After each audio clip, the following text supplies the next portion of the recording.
ही कुंडलिनी माता ही अनादी आहे, तिला आदी नाही अंत नाही, परंतु तरीही भक्तांच्या साठी ती पुन्हा पुन्हा प्रगट होते, पुन्हा पुन्हा अवतार घेते. बघा, मोह महिषासूर मर्दना लागुनी. आपल्याला सगळ्यांना इतिहास माहिती आहे. महिषासुराचा वध करण्यासाठी ही माता या पृथ्वी तलावावरती आली, परंतु हा मोह महिषासूर तेव्हा मेला का? पूर्ण नाही मेला. अहो, आजही तो जिवंत आहे. आमच्यामध्ये मोहाच्या नावानी, मोहाच्या रूपानी तो आजही आहे. आणि म्हणूनच या महिषासुराला मारण्यासाठी म्हणून हे 9 दिवस सांगितलेले आहेत. आणि ते कसे मागितलेले आहेत? अनादि निर्गुण. कुठलाही गुण तेव्हा नको. आपल्याला माहिती आहे 3 गुण आहेत, सत्व रज तम. सत्व गुण सुद्धा कधी कधी अहंकाराला जन्म देतो. अहो, मी अनेक यज्ञ केले, मी अनेक वर्ष तप केलं, मी इतके कोटी जप केला, मी इतके सप्तशतीचे पाठ केले, इतके पारायण केले. हा अहंकार सुद्धा माणसाला कधी कधी घातक ठरतो. आणि म्हणूनच अशा मोह महिषासुराला सुद्धा आपल्याला मारायचं आहे. म्हणून इथं या भारुडकरांनी म्हटलंय, मोह महिषासूर मर्दनाला गुणी. त्याचा आम्हाला नायनाट करायचा आहे. त्रिविध तापाची करावया धाडणी. आम्हाला हे सगळं कशासाठी करायचं आहे? तर जे त्रिविध ताप आहे, अधिदैविक, अधिभौतिक आणि आध्यात्मिक, असे 3 प्रकारचे ताप आम्हाला सांगितलेले आहेत. अधिदैविक, आम्ही आमच्या पूर्वजन्मामध्ये जी काही पापपुण्य केलेली आहेत आणि त्याच्यामुळे जे आम्हाला भोगावी लागतात, जे त्रास आम्हाला सहन करावे लागतात, ते अधिभौतिक. त्याचप्रमाणे पूर आला, ऊन वाढलं, थंडी वाढली, पाऊस जास्त झाला, भूकंप झाला, हे सगळे अधिभौतिक आहेत. अधिदैविक, अधिदैविक आमच्यामुळे, आमच्या कर्मामुळे जे ताप आम्हाला सहन करावे लागतात ते अधिदैविक आहे. आणि आध्यात्मिक, अहो आध्यात्मिक सुद्धा ताप असतात. आम्ही अनेक प्रकारचे संकल्प करतो. मी 100 गायत्रीचे पुरश्चरण करीन, मी गुरुचरित्राचे 51 पारायण करीन, परंतु काही ना काहीतरी अडचणी येतात आणि ही पारायणं आमच्याकडून पूर्ण होत नाही. अशा वेळेला जे पाप आमच्याकडून घडतं आणि ते आम्हाला भोगावं लागतं ते आध्यात्मिक. अशा प्रकारच्या 3 प्रकारचे जे ताप आहेत, हे ताप सुद्धा आमचे झडून जावे, दूर जावे. आणि म्हणून आम्ही या नवरात्रामध्ये या भगवतीची प्रार्थना करत असतो. आणि अशा प्रकारची भीक, अशा प्रकारचा जोगवा आम्ही भगवतीकडे मागत असतो. द्वैत सारुणी माळ मी घालीन, द्वैत सारुणी माळ मी घालीन, हाती बोधाचा झेंडा मी घेईन, हाती बोधाचा झेंडा मी घेईन, भेदरहित वारीसी जाईन, भेदरहित वारीसी जाईन, ऐसा जोगवा जोगवा मागे, ऐसा जोगवा जोगवा मागेन. द्वैत सारुणी माळ मी घालीन. देवीला माळ घालायची. आपण बघतो नवरात्रामध्ये 9 दिवस देवीला माळ घातली जाते. पण ही माळ कशाची घालायची? ही माळ घालण्यासाठी आमची तयारी काय करायची? द्वैत सारुणी, मी आणि तू, हा जो मितूपण आहे ना, हाच मोठा घातक आहे. कारण की ह्या मितूपणामुळे आमच्या मनामध्ये ईर्ष्या उत्पन्न होते. ईर्ष्या झाली की द्वेष येतो, द्वेष झाला की मोह येतो, मोह झाला की मत्सर येतो. आणि अशा प्रकारचे षडरिपू आमच्यावरती चालून येतात. आणि म्हणून हे द्वैत आम्हाला घालून टाकायचं आहे, सारून टाकायचं आहे बाजूला. आणि माळ तुला घालायचे. हाती बोधाचा झेंडा मी घेईन. हे भगवती, मी हा केवळ माझ्यासाठी ठेवणारा बोध नाही आहे, हा मी सगळ्या जगाला सांगेल आणि त्यासाठीच मी इथं आलो आहे. हाती बोधाचा झेंडा मी घेईन, भेदरहित वारीसी जाईन. अहो आता कसला भेद उरलाय? जात पात धर्म पंथ लिंग हे काय चाललंय? भगवंतापाशी हे कोणतेही भेद नाहीत, लक्षात घ्या. स्त्री पुरुष हा सुद्धा भेद नाही. असं सांगितलंय का की देवीची पूजा फक्त पुरुषांनी करावी, देवीची भक्ती फक्त स्त्रियांनी करावी, देवीची फक्त कन्या कुमारिकांनीच करावी? कोणीही नाही. कोणीही यावं आणि देवीच्या पायाशी डोकं ठेवावं, तिची भक्ती करावी आणि तिच्यापासून मिळणारं जे भक्तीचा आनंद आहे, सुख आहे ते अनुभवावं. आणि म्हणूनच भेदरहित वारीसी जाईन, ऐसा जोगवा मागेल. देवी भगवती, हा मला जोगवा पाहिजे. मला तुझ्याकडून काय पाहिजे? माझ्या षडरिपूंचं दमन पाहिजे आहे, माझ्या तिन्ही तापांची झाडणी झाली पाहिजे आणि माझ्या मनामधला द्वैत भाव मी तू पण हे संपलं पाहिजे. आणि मग असा भेदरहित होऊन मी तुझ्या वारीला येईल, मी तुझ्या दर्शनाला येईल, तुला माळ घालील. नवविध भक्तीच्या करीन नवरात्रा, नवविध भक्तीच्या करीन नवरात्रा, करुणा पोटी मागेन ज्ञानपुत्रा, करुणा पोटी मागेन ज्ञानपुत्रा. भेद धरीन सद्भाव अंतरीच्या मित्रा, धरीन सद्भाव अंतरीच्या मित्रा. दंभ संसार सांडीन कुपात्रा, दंभ संसार सांडीन कुपात्रा. नवविध भक्तीच्या करीन नवरात्रा. आपल्याकडे 9 प्रकारच्या भक्ती सांगितलेल्या: श्रवणं कीर्तनं दास्य वंदनं पादसेवनं. आणि सर्वात शेवटी सांगितलेली आहे ती म्हणजे आत्मनिवेदन.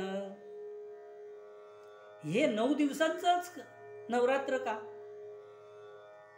आपण बघतो खंडोबाचा षडरात्र महोत्सव असतो, आपल्या इथं साताऱ्यामध्ये होतो.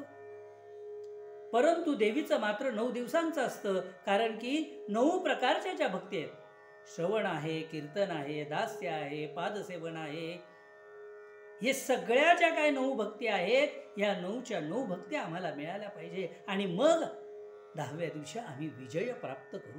हा विजय कोणावर मिळवायचा आहे? हा विजय खरं तर आज आमच्यावरच मिळवायचा आहे, आमच्यातल्या दुर्गुणांवरती मिळवायचा आहे, आमच्यातल्या पापभावनांवरती मिळवायचा आहे, आमच्यातल्या षडरिपूंवरती मिळवायचा आहे. आणि असा विजय, असा उल्हास आम्हाला साजरा करायचा आहे. देवी माते, करुणा पोटी मागेन ज्ञानपुत्रा, याच्यासाठी आमच्या काजळामध्ये करुणा उत्पन्न झाली पाहिजे, एकमेकांबद्दल प्रेमभाव उत्पन्न झाला पाहिजे, तरच भेद नाही होईल ना. जर आमच्यामध्ये भेद राहिले, आमच्यामध्ये मितूपण राहिलं, तर कसा आमच्यामध्ये हा सगळा जो काही भाव आहे भेदरहित व्हायचं आहे ते कसं होत आहे? आणि म्हणून धरीन सद्भाव अंतरीच्या मित्रा, धरीन सद्भाव अंतरीच्या मित्रा. दंभ संसार सांडीन कुपात्रा. मी ज्ञानपुत्र मागेलाय. माझ्या पोटामध्ये काय भरलं जावं? मला गर्भ राहावा तो कसला? ज्ञानाचा गर्भ राहावा, त्या तेजाचा गर्भ माझ्या पोटी यावा. हा ज्ञानाचा पुत्र जो आहे ना, हा पुरुषांना पण होतो, स्त्रियांना पण होतो. आणि असा पुत्र मागायचा आहे. धरीन सद्भाव अंतरीच्या मित्र. अहो, आमच्या अंतरीचा मित्र कोण आहे? हा देह तर आज उद्या निघूनच जाणार आहे. खरं तर या देहामध्ये जे काही पंच, आम्ही त्याला ज्ञानेंद्रिय म्हणतो, कर्मेंद्रिय म्हणतो, मन बुद्धी अहंकार त्यात भरलेला आहे. ह्या देहामध्येच सगळ्या पापाची उत्पत्ती होत असते. आणि म्हणूनच खरं तर देह येतो आणि जातो, परंतु जो अंतरात्मा आहे, जो प्राण आहे, तो कधीही येत नाही, तो कधीही जात नाही. तो अनादि निर्गुण आहे. अनादि निर्गुण प्रगटली भवानी. अशी ही अनादि निर्गुण शक्ती जी आहे आमच्यामध्ये, तिच्याशी आमची मैत्रभाव झाला पाहिजे. धरीन सद्भाव अंतरीच्या मित्रा, ह्या अंतरीच्या देवीशी, ह्या अंतरीच्या मित्राशी मी सद्भाव धरीन. अनेक जण दंभ सासरा म्हणतात. अहो, दंभ सासरा कुठून काढला? त्या सासऱ्याचा इथं काय संबंध आला? सासरा सासऱ्याकडे घरी राहिला, तो आहे किंवा गेला सुद्धा. मग इथं काय? दंभ सासरा नाही म्हणायचंय, दंभ संसार. हा सगळा संसार आहे, हे जे काही जगत व्याप भरलेला आहे, हा सगळा दंभ आहे. खरं काय आहे? खरं जे आहे ते आत्मा आहे. बघा, हा देह पडल्यानंतर या देहाची सुद्धा माती होते. तुम्ही म्हणाला आमच्याकडे पुरत नाही, आमच्याकडे अग्नी देतात. बरं ठीक आहे, अग्नी देतात म्हणजे काय होतं? अग्नितत्वामध्ये विलीन होतो. अहो नाही, आम्ही संन्यासी होतो, आम्हाला पाण्यामध्ये सोडून दिलं, पाण्यामध्ये देहाचं विघटन झालं, जलतत्वाशी निकरूप झाला. अहो, आग झाल्यानंतर खाली एवढीशीच राखुंडी उरली, बाकीचं काय झालं? अग्नितत्वामुळे त्याचा वायू झाला, वायूमध्ये निघून गेला. अशा प्रमाणे जे पंचमहाभूत आहेत त्याच्यामध्ये हा देह विलीन होतो. मग काय राहतं? काय पाठीमागे राहतो तो आत्मा. आत्मा येत नाही, आत्मा जात नाही. नैनं छन्दन्ति शस्त्राणि नैनं छेदति पावका. हा कशानेही कापता येत नाही, कशाने जाळता येत नाही, कशाने त्याचा नाश करता येत नाही, असा हा आत्मा निरंतर आहे, अनादि निर्गुण आहे.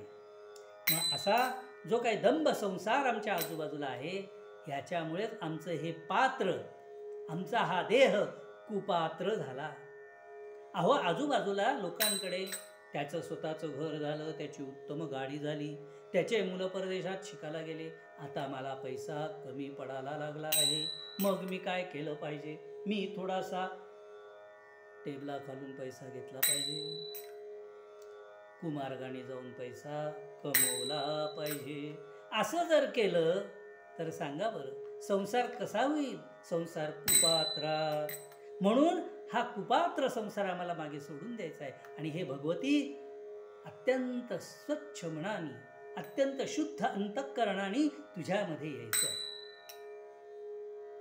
असा हा जोगवा आहे. म्हणून आईकडे आम्हाला जे मागवायचं आहे ते कसं आहे? आईचा जोगवा मागेन, आईचा जोगवा मागेन, आईचा जोगवा मागेन, आईचा जोगवा मागेन, आईचा जोगवा मागेन, आईचा जोगवा मागेन.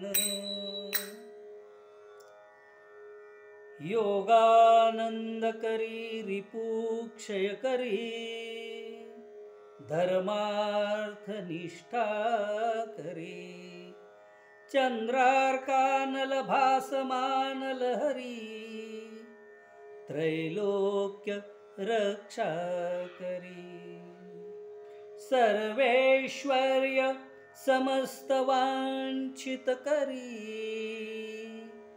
काशीपुराधीश्वरी, भिक्षां देहि कृपावलंबन करी, मातान पूर्णेश्वरी.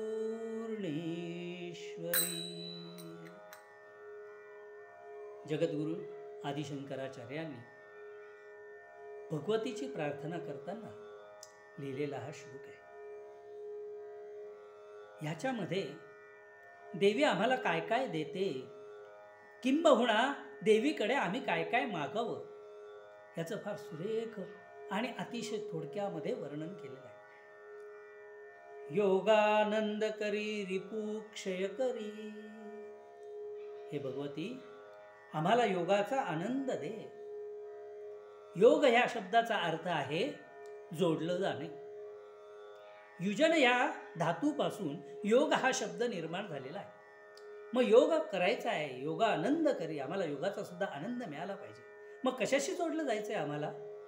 हे भगवती, आम्हाला तुझ्याशी जोडलं जायचं आहे. हे भगवती, हे प्राणेश्वरी, हे प्राणनाथ, हे कुंडलिनी माते, आम्हाला तुझ्याशी जोडून घे. त्याच्यामुळे काय होईल? रिपू क्षय करी, मोह मद आनंद मत्सर, हे जे काही षडरिपू आहेत यांचा क्षय कर, हळूहळू ते निघून जाऊ दे.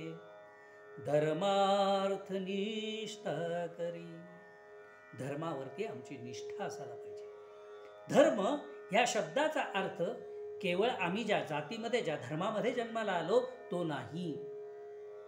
धर्म या शब्दाचा फार मोठा व्यापक अर्थ आहे. आम्ही जेव्हा आईच्या कुशीमध्ये जाऊन बसतो, आईच्या मांडीवरती डोकं टेकून बसतो, तेव्हा आमचा असतो तो मातृधर्म. जेव्हा आम्ही वडिलांशी काही चर्चा करत असतो, तो असतो आमचा पितृधर्म.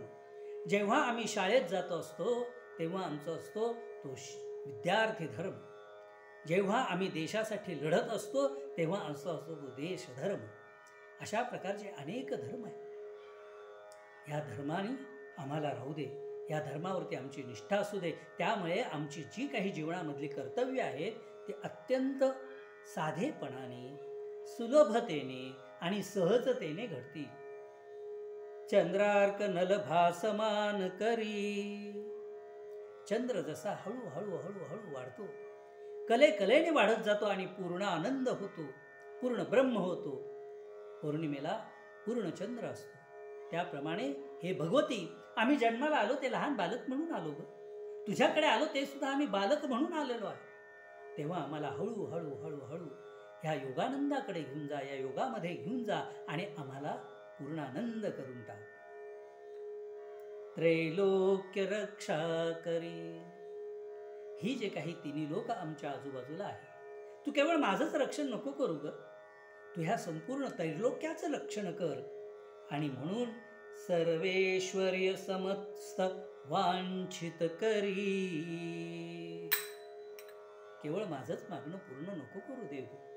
हे भगवती, या समस्त जनांचं, या आजूबाजूला पसरलेल्या सर्व भक्तजनांचं जे जे काही वांछित असेल, त्यांना जे जे काही हवं आहे ते दे, त्यांना पूर्ण सुखी कर. केवढी सर्वेश्वराची ही प्रार्थना आहे. भगवतीकडे केवळ माझ्यासाठी मागायचं नाही आहे. अहो, मी तू पणाची झाली वळवण. आता मी आणि तुझं असं काही राहिलेलंच नाही. आपण सगळे एक आहोत. बघा, आपल्या सर्वांमध्ये एक गोष्ट कॉमन आहे. सांगा बरं काय? माझं नाव प्रमोद आहे. इथं बसलेल्याची प्रत्येकाची नावं वेगवेगळी असते. प्रत्येकाचे देह वेगवेगळे आहेत. कोणी काळं आहे, कोणी गोरं आहे, कोणी निमगोरं आहे, कोणी सावळं आहे, कोणी उंच आहे, कोणी बुटकं आहे, कोणी सुदृढ आहे, कोणी लठ्ठ आहे, कोणी मठ्ठ आहे. परंतु तरीही आमच्यामध्ये एक गोष्ट सारखी आहे, एक कॉमन आहे. काय आहे सांगा बरं? ती गोष्ट आहे प्राण. प्राण सगळ्यांमध्ये आहे की नाही? सांगा बरं. कोणी म्हणेल मला प्राण नको, माझ्यामध्ये प्राणच नाही. अहो, प्राण नाही म्हटल्यानंतर इथं सगळी गडबड उडेल. सगळे लोक म्हणतील अरे चला उचला उचला उचला, यांना त्यांच्या घरी तरी पोचवा, नाहीतर वाटेला तरी लावा. म्हणून आमच्या सगळ्यांमध्ये एक गोष्ट आहे, ती म्हणजे आहे प्राण. ह्याच प्राणांचं जेव्हा संवर्धन करण्याची वेळ येते तेव्हा त्याला म्हणतात कुंडलिनी जागृत योग किंवा सिद्धयोग, महायोग, असे निरनिराळ्या नावांनी ह्या योगाची महती गायली जाते. असो, भिक्षां देहि कृपावलंबन करी, माते अशा प्रकारची भिक्षा आम्हाला दे आणि तुझ्या कृपेचं अवलंबन आमच्यावरती होऊ दे. कृपावलंबन करी, कृपा करून आम्हाला तुमच्यामध्ये समावून घे, अशी ही प्रार्थना आहे. म्हणून भगवतीची इथं अत्यंत मंगलमय वातावरणामध्ये आपण पूजा करतो. हिचं नवरात्र आपण जे काही आहे ते साजरं करत असतो. ह्यामध्ये नवविधा प्रकारांनी देवीची भक्ती केली जाते. बघा, आता आपण सगळेजण ऐकत आहात, ही तुमची श्रवण भक्ती चालू आहे. मी तुम्हाला सांगतोय, कीर्तन करतोय, ही कीर्तन भक्ती झाली. इथं येण्यासाठी मला ज्यांनी मदत केली त्यांनी ही पादसेवा केली. इथं आल्यानंतर आपण देवीची पूजा अर्चना केली, दीपज्वलन केलं, देवीला हार घातला, हळद कुंकू वाहिली, अर्चना भक्ती झाली. अशा प्रकारच्या 9 दिवस 9 प्रकारच्या आम्ही भक्ती करतोय. आणि अशा भक्त्या करून आम्ही विजय प्राप्त करणार आहोत. तो म्हणजे आमच्या वासनांवरती, आमच्या पापांवरती, आमच्या रिपूंवरती, आमच्या कुबुद्धीवरती. असा एकदा विजय आम्हाला प्राप्त झाला की भगवती आम्ही तुझेच होऊन जाऊ. अहो, ही कुंडलिनी माता कुठे आहे? तुमच्यातच आहे.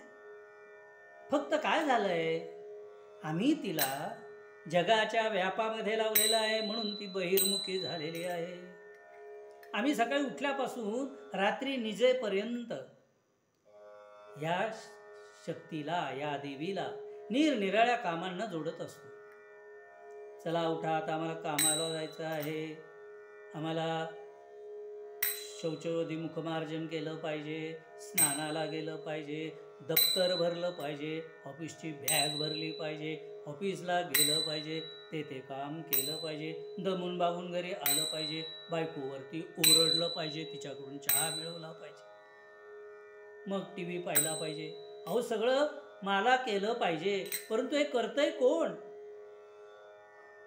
बघा, तुम्हाला हात आहेत, पाय आहेत, डोळे आहेत, नाक आहेत, कान आहेत, सगळं काही आहे. पण तुमच्यामधली एकच गोष्ट बाजूला काढली, प्राण आत्मा.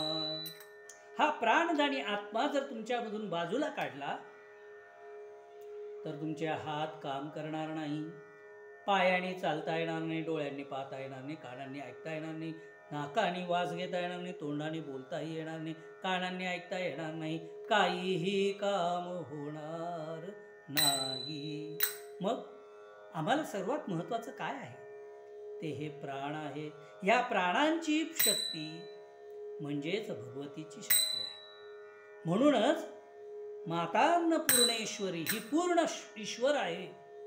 ती आहे तर आमच्याकडून भक्ती घडेल, ती आहे तर आमच्याकडून योगयाग होतील, ती आहे म्हणून आमच्याकडून वारी होईल, ती आहे म्हणून आमच्याकडून सर्व कार्य पार पडेल, धर्म होईल, अर्थ होईल, काम होईल, मोक्षही मिळेल.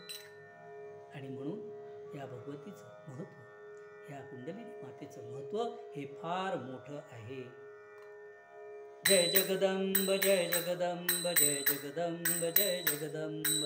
देवीचा थोडासा गजर करूयात आणि मग पूर्वरंग संपेल. त्यानंतर आम्ही अंतरंगाकडे किंवा दुसऱ्या भागाकडे जाऊ. जय जगदंब, जय जगदंब, जय जगदंब, जय जगदंब, जय जगदंब, जय जगदंब, जय जगदंब, जय जगदंब, जय जगदंब, जय जय जगदंब, जय जगदंब, जय जगदंब, जय जगदंब. या देवीची अनेक रूपं आजही आम्ही अनुभवतो. बघा, जेव्हा आम्हाला जन्म देते ती माता, ही सुद्धा एक देवीचंच रूप आहे. आम्ही बाल्यावस्थेमध्ये आलो, आमच्याबरोबर खेळते, आपल्यातलं बिस्किट आम्हाला निम्म देते, कधी आमच्यावरती रागवते, कधी आम्हाला आमच्या चुका पोटात घेऊन आईवडिलांपासून सुद्धा आमचं रक्षण करते. ती आमची भगिनी, ती सुद्धा एक देवीचंच रूप आहे. मग आम्ही शाळेत जायला लागलो, शाळेत ज्या शिक्षिकेने आम्हाला शिकवलं ती सुद्धा एक देवीचंच रूप आहे. आणि मग आम्ही संसाराला सुरुवात केली.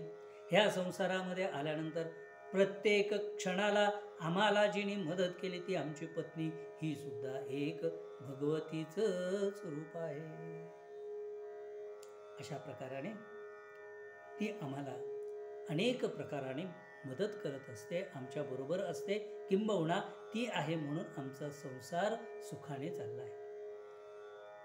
हे देवीचं रूप जे आहे हे केवळ पुरुषांसाठीच आहे का? नाही हो.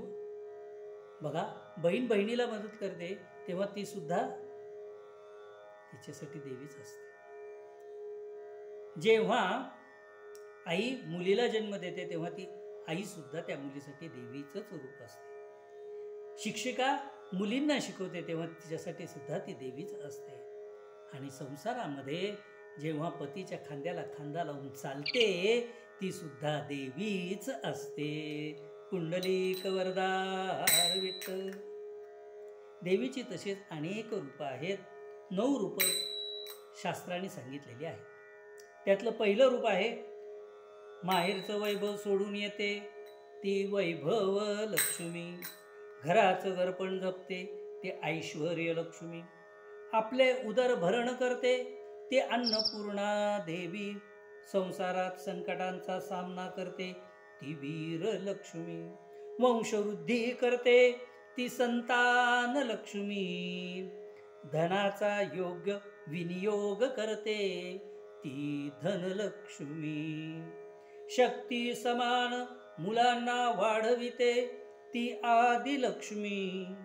मुलांना संस्कार करून विजय मिळवून देते ती विजया लक्ष्मी.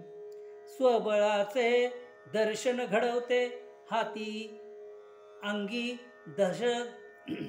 गजांचे बळ देते ती गजलक्ष्मी. अशी देवीची 9 रूपं सांगितलेली आहेत. ब्रह्मदेवाची करुणी निस्सीम भक्ती. महिषासुर मिळवी अपार शक्ती. देवदेवता ऋषी मानव सारे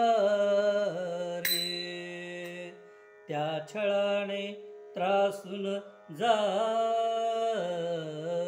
हो. ब्रह्मदेवाची अत्यंत निस्सीम आणि कठोर अशी भक्ती एका असुराने केली. बघा, जन्माने असुर असून सुद्धा भक्तीचं बळ किती असतं हे आपल्या लक्षात येतं. अनेक राक्षसांनी बळ मिळवण्यासाठी शेवटी भगवंताचीच उपासना केलेली आहे. इथं महिषासुर नावाच्या राक्षसाने ब्रह्मदेवांची अतिशय निस्सीम अशी भक्ती केली. अनेक वर्ष कठोर तपश्चर्या केली. अन्न पाण्या वाचून केवळ वायुभक्षण करून तो राहिलेला आहे. निरनिराळ्या प्रकारचे होम हवन याग यज्ञ जप अनुष्ठान केलेले आहे. केवळ वायुभक्षण केल्यामुळे शरीरावरचं सगळं मांस निघून गेलेलं आहे. केवळ अस्थे आणि वरची त्वचा राहिलेली आहे. एका पायावर उभा आहे. करुणा भागतोय, हे ब्रह्मदेवा मला प्रसन्न हो. आणि मग ब्रह्मदेव त्याच्या समोर प्रसन्न झालेले आहेत, त्याच्या पुढे ठाकलेले आहेत. अहो, शेवटी तो करुणाकर देव आहे. तुम्ही कोणत्या कुळामध्ये जन्म घेतला याच्याशी त्यांना काहीही घेणं देणं नाही. आणि बघा, आसुर असून सुद्धा निस्सीम भक्ती केल्यानंतर परमेश्वर तिथं हजर झालेले आहेत. पुंडलिक वरदा हार विठ्ठल. अमुक एक लोकांनीच पूजा करावी, अमुकांनी करू नये. अमुक भक्ती अमुकच लोकांनी करावी असं कुठेही नाही. बघा, इथे हा राक्षस असून सुद्धा अत्यंत निस्सीमपणाने जेव्हा त्यांनी भक्ती केली तेव्हा तिथं ब्रह्मदेव प्रकट झाले आणि म्हणाले, वत्सा, काय पाहिजे ते मागून घे. बघा, यालाच म्हणतात सात्विकतेचा सुद्धा अतिरेक. सात्विकतेने मी मगाशी सांगितलं तसं कधी कधी अहंकार जागृत होतो. तसा अहंकार या महिषासुराच्या ठिकाणी जागृत झालेला आहे. आणि तो म्हणतो, देवा, मला जर काही द्यायचं असेल तर मला देव देवता ऋषी मानव यांच्याकडून मृत्यू आला नाही पाहिजे. त्याचप्रमाणे जो जो कोणी माझ्याशी युद्धाला तयार होईल त्याच्यावरती मी विजय मिळवला पाहिजे. आणि संपूर्ण त्रैलोक्य, पाताळ, भू आणि स्वर्ग याचं राज्य मला मिळालं पाहिजे. अत्यंत कृपाळू मनाने परमेश्वराने ब्रह्मदेवाने त्याला तथास्तु म्हटलं आणि मग हळूहळू हळूहळू त्याच्यातला अहंकार वाढत गेला. तो किती वाढला? ब्रह्मदेवाची करुणी निस्सीम भक्ती, महिषासुर मिळवी अपार शक्ती हो. अत्यंत शक्तिमान असा तो पुन्हा झालेला आहे. आपलं नगर दैदिप्यमान केलंच, पण आजूबाजूच्या राजांना सुद्धा छल कपटाने त्यांच्यावरती विजय मिळवलेला. त्याला ज्यांनी ज्यांनी विरोध केला त्याच्याशी त्यांनी युद्ध केलं आणि त्यांचा प्रदेश आपल्यामध्ये मिसळून घेतला. सुरुवातीला आपलं राज्य मोठं झालं पाहिजे असं त्याला वाटत होतं, परंतु जेव्हा त्रैलोक्याचं राज्य त्याला प्राप्त झालं तेव्हा आता मीच मोठा झाला पाहिजे असा अहंकार, मीपणा त्याच्यामध्ये जागृत झाला. आणि मग देवदेवता ऋषी मानव सारे त्या छळाने त्रासून जाती हो. हळूहळू त्याने लोकांवरती अत्याचार करायला सुरुवात केली. देव देवता मानव ऋषिकुळ सगळेजण अतिशय त्रासून गेलेले आहेत त्याच्या छळाला. आणि मग ते सगळेजण अत्यंत करुणाकराने अत्यंत दीनवाणी अवस्थेमध्ये भगवतीकडे गेलेले आहेत आणि म्हणतात, भगवती ह्या तुझ्या दैत्याने ब्रह्मदेवाने दिलेल्या वरामुळे उन्मत्त झालेल्या महिषासुराने आम्हाला अतिशय त्रासून टाकलेलं आहे. आमचे देवकर्म थांबवलेले आहेत, आमचे धर्म आम्हाला तो करू देत नाही. अहो इतकंच काय, परंतु आता तर तो म्हणा लागला की माझीच देवता म्हणून पूजा करा, अन्य कुठल्याही देवदेवतेंची पूजा करू नका. देवता आता तू सांग मी कसं करावं? अहो दूर कशाला, आजकालच्या राजकारण्यांची सुद्धा तशीच अवस्था आहे. अमुक एक भागातल्या लोकांनी मला मतं दिली नाही, मग त्यांचे विकासाची कामं अडवून ठेवा. अमक्या भागामध्ये आमच्या पक्षाला विजय मिळाला नाही, त्या पक्षाच्या त्या राज्याला कमी निधी द्या. हा सुद्धा एक राक्षसीपणाच आहे. पुंडलिक वरदा हार विठ्ठल अशी हे महिषासूर हळूहळू कुठे ना कुठेतरी पुन्हा पुन्हा तोंड वर काढत असतात. आणि म्हणून अशा महिषासुरांना ठेचण्यासाठी आम्हाला भगवतीकडे पुन्हा पुन्हा जावं लागतं. आणि म्हणून दरवर्षी नवरात्र केलंच पाहिजे. जय जगदंब जय जगदंब जय जगदंब जय जगदंब जय जगदंब जगदंब जय जगदंब जय जगदंब.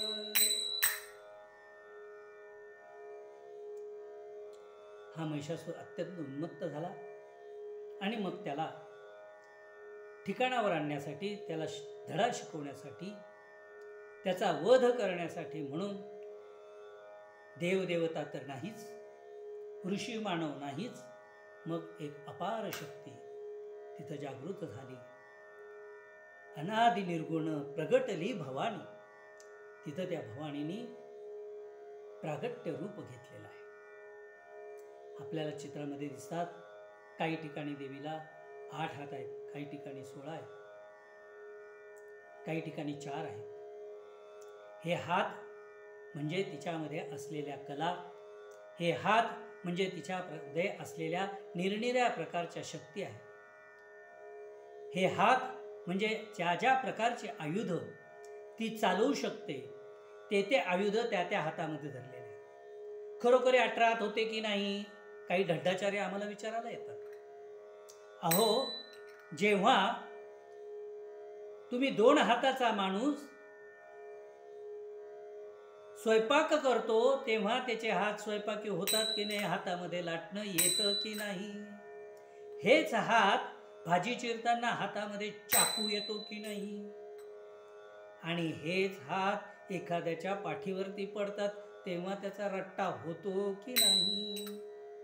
मग सांगा बरं, अशा या एकाच मातेला किती हात झाले? अहो एका सामान्य स्त्रीला अशा प्रकारे विविध प्रकारच्या कार्य करण्यासाठी विविध प्रकाराने तो हात वापरावा लागतो. तर ही तर जगन्माता आहे, तिच्याकडे 18 हात असणारच आहेत, होते आणि अजूनही आहेत. बघा, युद्धामध्ये जेव्हा आजकाल तर आमच्या माता भगिनी बॉर्डरवरती जाऊन युद्धसुद्धा करायला लागलेल्या. माझ्या स्वतःच्या घराण्यातल्या 2 मुली ह्या सैन्यामध्ये आहेत, मोठ्या पदावरती आहेत, मेजरपर्यंत गेलेल्या आहेत. मग तुम्ही मला सांगा, ह्या जेव्हा हातामध्ये बंदूक घेतात तेव्हा बंदूकधारी होतात की नाही? परंतु त्याच भगिनी जेव्हा बागेमध्ये काम करतात तेव्हा हातामध्ये कैची घेतात, त्या कैचीधारी होतात की नाही? जेव्हा त्या स्वयंपाक करतात तेव्हा हातामध्ये लाटणं पळी घेतात, तेव्हा त्या अन्नपूर्णा होतात की नाही? सांगा बरे. जेव्हा त्या ऑफिसमध्ये बसतात तेव्हा हातामध्ये लेखणी घेतात, तेव्हा त्या शारदा होतात की नाही? होतात ना. मग अशीच ही देवीची अनेक रूपं आहेत. अशी ही माता आपल्या 18 हातां बाहूंसकट 18 शस्त्रास्त्रांसह तिथं प्रकट झाली. महिषासुराशी तंबळ अत्यंत घनघोर असं 9 दिवस युद्ध चाललं. आणि मग त्या 9व्या दिवशी जेव्हा जगदंबेने प्रकट रूप धारण केलं, प्रचंड रूप धारण केलं, तेव्हा त्या तेजापुढे तो महिषासुर तग धरू शकला नाही. आणि म्हणूनच 9मीला आम्ही होम हवन करतो, जप करतो. जेव्हा त्या यज्ञाच्या ज्वाळा मंडपाच्या वरपर्यंत जातात तेव्हा तो अग्नी आम्हाला सुद्धा दाहक होतो. आम्ही 4 पावलं मागे सरकतो. आम्ही जेव्हा 4 पावलं मागे सरकतो तेव्हा तो महिषासूर तर असा 10 पावलं मागे गेला हो. त्याच्या मागे भगवती लागली आणि भगवतीने शेवटी त्याचं मुंडकं छाटून टाकलं. तुम्ही म्हणाल भगवती तर दयाळू आहे, अंतःकरण शुद्ध आहे. हो आहेच. परंतु जेव्हा आमच्याकडे, माझ्या भक्तांकडे, माझ्या धर्माकडे जो कोणी वाकड्या नजरेने पाहिल त्याचा शिरच्छेद करायला मी मागे पुढे पाहणार नाही, असं इथंही भगवती सांगते. जेव्हा युद्धाला आमचे जवान जातात, नक्षलवाद्यांच्या विरुद्ध लढतात, तेव्हा हा माझ्या देशातच राहतो, याला कशाला मारावं असा विचार करून चालेल का? नाहीच चालणार. हा माझ्या देशाशी द्रोह करतोय, माझ्या कोणीतरी बांधवांना त्रास देतोय, माझ्या देशाशी वैर भावाने वागतोय, तेव्हा याचा शिरच्छेद केलाच पाहिजे. आणि मग तिथं भगवतीने या महिषासुराचा वध केला. हा वध ज्या दिवशी झाला त्या दिवशी दशमीचा दिवस होता, 10वा दिवस होता. आणि म्हणून विजयादशमी साजरी केली जाते. महिषासुराचं रक्त जेव्हा त्या धरणीवरती सांडलं, त्याचं धड आणि मस्तक वेगवेगळं झालं, तेव्हाच देवी शांत झाली, पुन्हा आपल्या वाघावरती आरूढ झाली. बघा, देवीचं वाहन वाघ आहे. वाघ किंवा सिंह हे दोन्हीही तसे हिंस्त्र पशु आहेत, परंतु त्याच्यावरती सुद्धा अंकुश ठेवण्याची शक्ती आमच्या भगवतीमध्ये आहे आणि म्हणून तिचं वाहन ते आहे. परंतु तीच देवी जेव्हा सरस्वतीच्या रूपाने आमच्या समोर येते तेव्हा मात्र ती हंसावरती बसून येते. अशी ही देवी अनेक प्रकारची वाहनं, अनेक प्रकारचे आयुध, अनेक प्रकारच्या कला, अनेक प्रकारचे शस्त्र, अस्त्र, विद्या, कला, सगळं गुण घेऊन आमच्या समोर येत असते, आमच्यावरती कृपा करत असते. आम्ही ज्या ज्या पद्धतीने, ज्या ज्या प्रकाराने तिची भक्ती करू त्या त्या प्रकारचं कृपावलंबन ते आमच्यावरती करत असते. आणि म्हणून या देवीकडे मागायचं काय आहे? आईचा जोगवा जोगवा मागेन, आईचा जोगवा जोगवा मागेन, मोह महिषासूर मर्दनाला कुणी, मोह महिषासूर मर्दनाला कुणी, त्रिविध तापाची करावया झाडणी, त्रिविध तापाची करावया झाडणी, भक्ता लागे तू पावसी निर्वाणी, भक्ता लागे तू पावसी निर्वाणी, आईचा जोगवा जोगवा मागेन, आईचा जोगवा मागेन. नाथ महाराज आईला म्हणतात, आई तू मोठी कृपाळू आहे, तू मोठी पराक्रमी आहेस. अगं तू त्या काळी त्या एवढ्या मोठ्या महिषासुराला मारलंस, त्रिखंडातल्या सगळ्या लोकांचं रक्षण केलंस. मग आमच्यामधला हा मोह नावाचा महिषासूर, तो तर एवढासाच आहे ग. तो तर आम्हाला दिसत पण नाही, परंतु तो राज्य मात्र आमच्यावरती चांगल्या प्रकाराने करतो. आमची बुद्धी, आमचं मन, आमची इंद्रिय या सगळ्यांना तो खाऊन टाकतो. हेच आमचे त्रिखंड आहेत. आमची बुद्धी भ्रष्ट होते, मन कशातही लागत नाही, ज्याचा मोह धरला तिथेच धावतं. आणि मग आमचे इंद्रिय सुद्धा तो मोह पूर्ण करण्यासाठी त्या मोहाच्या मागे धावतात आणि भ्रष्ट होतात, आमच्याकडून कुकर्म घडतात. आणि म्हणून हे भगवती, हा आमच्यातला मोह नावाचा महिषासूर तू मारून टाक. आणि त्या महिषासुराला मारल्यानंतर जे काही 3 प्रकारचे ताप आमच्यावरती चालून येणार आहेत, जे ताप आम्ही सहन करतो आहोत, अतिशय दुःखाने पिडून गेलो आहोत. आता तुम्ही बघा, खूप धन मिळवलेली माणसं आहेत, धनिक आहे, परंतु रात्रीची झोप येत नाही. का बरं? तर म्हणे उद्या माझी 5 लाखाची डील व्हायची आहे, ती होईल की नाही, ती यशस्वी होईल की नाही. अरे 1 कोटी रुपये तुझ्या तिजोरीमध्ये आहेत आणि तरीही त्या 5 लाखाचा मोह अजून तुला आहेच का? आणि त्या मोहापायी आजची सुखाची झोप सुद्धा तू उडवून घेतलेली आहेस. विठ्ठल विठ्ठल विठ्ठल विठ्ठल विठ्ठल विठ्ठल. असा हा मोह आमच्या मनावरती अधिराज्य करतो. हे टेंडर मिळवण्यासाठी मग तिथल्या अधिकाऱ्याला आम्ही काहीतरी चिरीमिरी दिली तर काम होईल का? बघा, बुद्धी सुद्धा भ्रष्ट झाली. आणि मग तेवढ्याने नाही भागलं तर काही दंड धपाटी करावी लागेल काय? एखाद्या गुंडापिंडाला हाताशी धरून त्याला धडा शिकवावा लागेल काय? झालं, आमच्यातली पापबुद्धी सुद्धा जागृत झाली.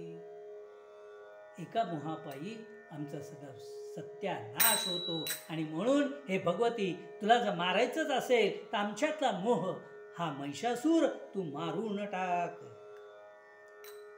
भक्ताला की तू पावसी निर्वाणी. आई अत्यंत दीनपणाने, अत्यंत साधेपणाने ह्या अनेक प्रकारच्या तापांनी पोळून आम्ही तुझ्या पायाशी लोटांगण घालायला आलेलो आहे. तेव्हा हे भगवती, तू कृपा कर आणि आम्हाला सांभाळून घे. तुझे माझे हा सगळा भेद काढून टाक आणि मग मात्र तू आमची होऊन जा आणि आम्ही तुझेच होऊन जा. यालाच म्हणतात योग साधने. आपण या योगाबद्दल थोडक्यात माहिती घेऊया. अनेक प्रकारचे योग सांगितले जातात. काही क्रिया योग आहेत, ध्यान योग आहे, कर्मयोग आहे. कर्मयोगामध्ये एका ठराविक कर्माचं अवलंबन केलं जातं. ध्यान योगामध्ये ध्यान धरलं जातं. कुठली तरी गोष्टीवरती लक्ष केंद्रित करून बसावं लागतं. काही जण त्याला त्राटिक वगैरे पण म्हणतात. अशा पद्धतीने करावं लागतं. राजयोग आहे, याच्यामध्ये मनाला एका ठराविक स्तरावरतीच कायम ठेवावं लागतं. मनामध्ये कधीही खालच्या पळतळीचे विचार येऊ देऊ नयेत असा प्रयत्न करावा. म्हणजेच हे सगळे योग हे प्रयत्नाने साध्य आहेत. आणि असा प्रयत्न केला तर त्या भगवतीच्या रूपाशी आम्ही एकरूप होऊ शकतो. हे चुकीचे नाही आहेत, हे बरोबरच आहेत.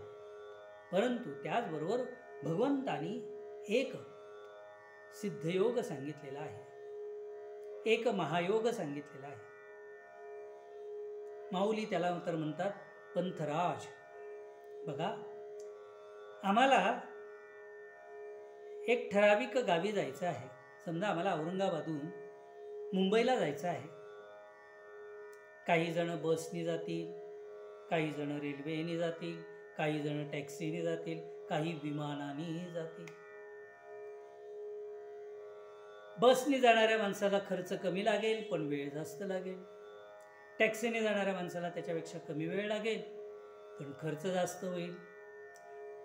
रेल्वेने जाणाऱ्या माणसाला वेगाने जाता येईल पण त्याच्यासाठी रिझर्वेशन वगैरे हे त्या गोष्टी कराव्या लागतील, धक्काबुक्की सहन करावी लागेल. पण विमानाने जाणारा माणूस मात्र औरंगाबादमधून उडाला की थेट मुंबईत जाऊन बसला.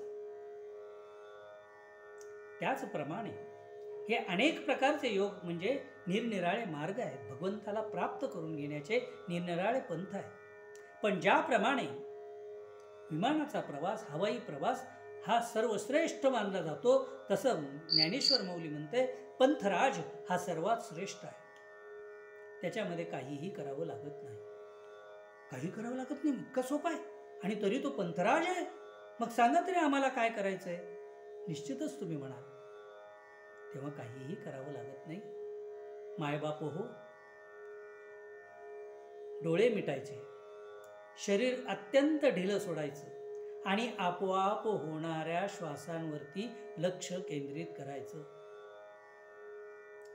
जय जय स्वसंवेद्या आत्मरूपा, हा स्वसंवेद्य आहे.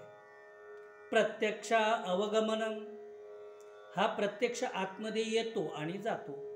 बघा, आम्ही जेव्हा श्वास घेतो तेव्हा हा जगतव्यापी परमात्मा, जगतव्यापी कुंडलिनी माता श्वास रूपाने, प्राण रूपाने आमच्या शरीरामध्ये जाते, आमच्या शरीराची शुद्धी करते आणि आमच्यातली अशुद्धी घेऊन बाहेर पडत्या. आणि म्हणून आम्ही श्वास घेतो तेव्हा प्राणवायू असतो आणि जेव्हा श्वास सोडतो तेव्हा तो कार्बन डायऑक्साईड होतो.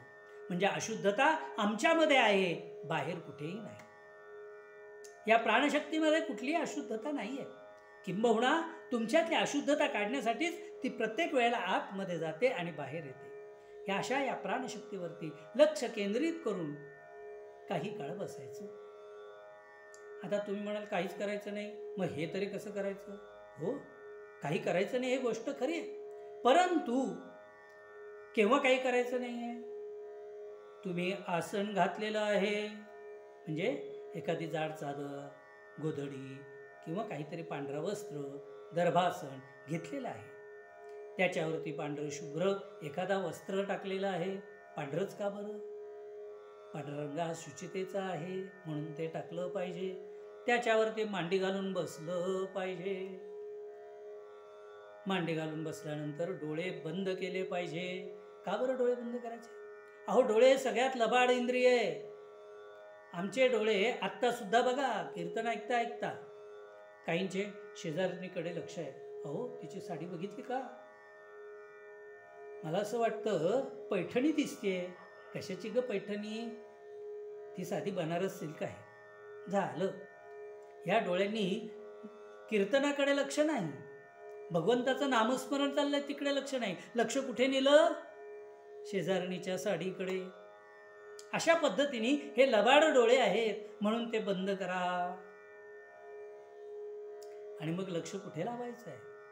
मन ह्या श्वासांवरती सोडून द्या. श्वास आला, श्वास गेला, श्वास आला, श्वास गेला. या श्वासाबरोबर भगवती माझ्यामध्ये आली. माझ्यामधली अशुद्धता तिने तिच्यामध्ये घेतली आणि श्वासाबरोबर निश्वासाबरोबर बाहेर चालली. अहो, हे धुलायचं काम आमच्या जन्मापासून मरेपर्यंत ती करते. ज्या दिवशी आत बाहेर आम्ही सारखे होऊ, मी तू पण संपूर्ण राहील, त्या क्षणी आम्हाला देवत्व प्राप्त होईल. असं ही देवत्व प्राप्त करून देणारा योग आहे. यालाच सहज योग म्हणतात. का बरं सहज योग. कारण की करायला सोपं आहे. सिद्ध योग, कारण की याच्यामधून सिद्धी प्राप्त होणार आहे. कोणती सिद्धी प्राप्त होणार आहे. मन, प्राण, इंद्रिय ह्यांचं एकत्रीकरण होणार आहे. बघा, मन शुद्ध झालेलं आहे, प्राण शुद्ध झालेला आहे, इंद्रियांना कोणतीही वासना राहिलेली नाहीये. त्यामुळे ठेविले अनंते तैसेची राहावे, चित्ती असू द्यावे समाधान. तुकाराम महाराज की जय. अशी आमची अवस्था झालेली आहे. हीच सिद्धयोगाची परमावस्था आहे. ही प्राप्त करून घेण्यासाठी हा थोडक्यामध्ये मी तुम्हाला सहज योग सांगितला. मला सगळ्यांना प्रार्थना करायची आहे. तुमची इच्छा असेल तर आत्ताही हे प्रवचन संपल्यानंतर आपण 3 मिनिटं आपापल्या जागी डोळे मिटून शांत बसूया आणि अनुभव तर घेऊया काय घडतंय. यालाच माझ्या गुरुदेवांनी, परमपूजनीय योग तपस्वी श्री नारायण काका ढेकणे महाराज यांनी सिद्धयोग महायोग पूर्वाभ्यास म्हटलेला आहे. हा पूर्वाभ्यास आपण करूया. या पूर्वाभ्यासातून जर तुम्हाला काही चांगलं वाटलं, काही त्रास होत नाही असं वाटलं आणि आनंद मिळतोय असं वाटलं तर आपण निश्चित ह्या मार्ग पुढे कसा अवलंबन करायचा याचं मार्गदर्शन घेऊया. इथं बसलेला हा कुकुळ अधाणे हे माझेच शिष्य परिवारातले आहेत.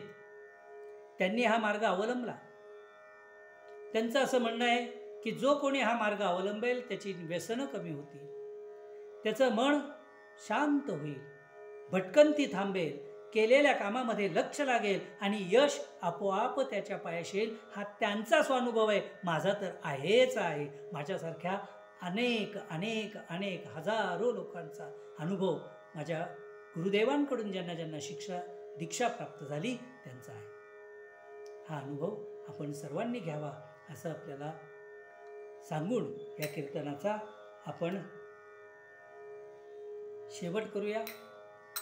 जय जगदंब जय जगदंब जय जगदंब जय जगदंब जय जगदंब जय जगदंब जय जगदंब जय जगदंब जय जगदंब जय जगदंब जय जगदंब जय जगदंब जय जगदंब जय जगदंब जय जगदंब जय जगदंब. बोल अंबा माता की जय, बोल तुळजा भवानी माता की जय, बोल रेणुका माता की जय, कालिका माता की जय, सरस्वती माता की जय.